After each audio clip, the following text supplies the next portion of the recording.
ভাবি, আপনার চায়ের সুনাম শুনে অনেক দূর থেকে এসেছি।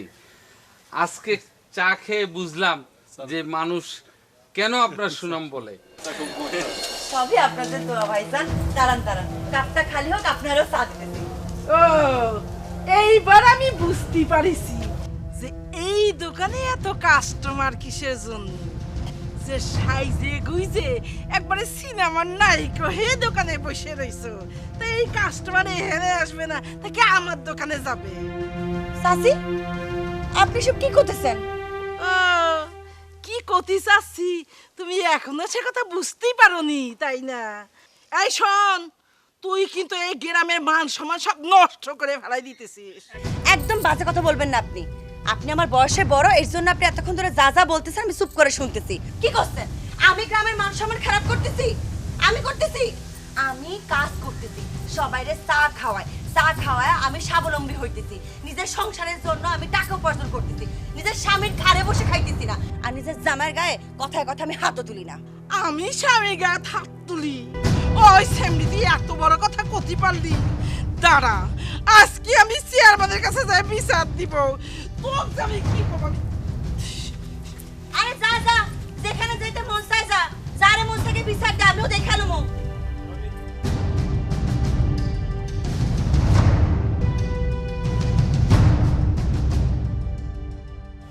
আসসালামু আলাইকুম চাচা, ভালো আছেন?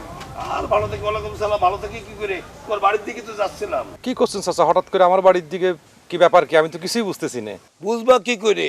তুমি যে বিদেশে গেলে, হ্যাঁ, বিদেশে যায় থাকতে পারলে না, শুনলাম অনেক টাকা ঋণ করে বিদেশে গেছিলা। ভালো কথা। আমি ভাবলাম এই টাকাটা পরিশোধ করার জন্য তুমি এবং তোমার বউ মিলে দোকানদারি করবে। ভালো কথা, দোকানদারি করতেছে তোমার বউ, কিন্তু যা ঘটছে, যা শুনছি, তাতে তো ভালো লাগতেছে না। কে চাচা, কি হয়েছে? শান্তি কি করেছে? কি করেছে মানে? কি না করেছে? তোমার বউ বাইরের গ্রামের লোকের সঙ্গে যেভাবে হাসি ঠাট্টা তামাশা করে, চেয়ারম্যান হিসাবে আমার কি মান সম্মান থাকে? কি বলতেছেন চাচা? আমি তো জানি শান্তির দোকানে এলাকার পোলাপান এসে চা পানি খায়, কিন্তু বাইরের গ্রামের মানুষ যে এসে চা পানি খায়, গুলতানি মারে, তা তো আমি জীবনে এই আপনার মুখ থেকে প্রথম শুনলাম। ভাজা মাছ যেন উল্টা খেতে জানো না। না সত্যি বলতেছি চাচা, সব আপনার মুখ থেকে জীবনে প্রথম শুনলাম। সব জানো। একটা কথা বলে দিলাম, প্রমাণ ছাড়া কথা বলি নে। এই গ্রামে আর ওই মেয়ে দোকানদারি করতে পারবে না, এটা তোমার বউকে বুঝাবা। না না চাচা, আপনি বলার আগেই কিন্তু আমি শান্তিকে বলেছিলাম যে তোমার দোকানদারি করার দরকার নেই, কিন্তু আপনি যখন এখন বলে ফেলাইছেন, ঠিক আছে, আমি যেরকম করে পারি ওই শান্তির দোকানদারি বন্ধ করে দেবো।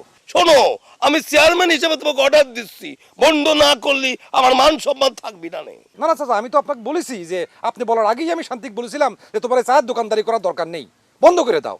তা আপনি যখন এখন বললেন, তবে একটা ফোর্স পেলাম, এই ফোর্সের ঠেলায় আমি জিরাম করে পারি ওই শান্তির দোকান বন্ধ করে দেবেন। চিন্তা না, লাস্ট কথা বলে দিলাম, যাও।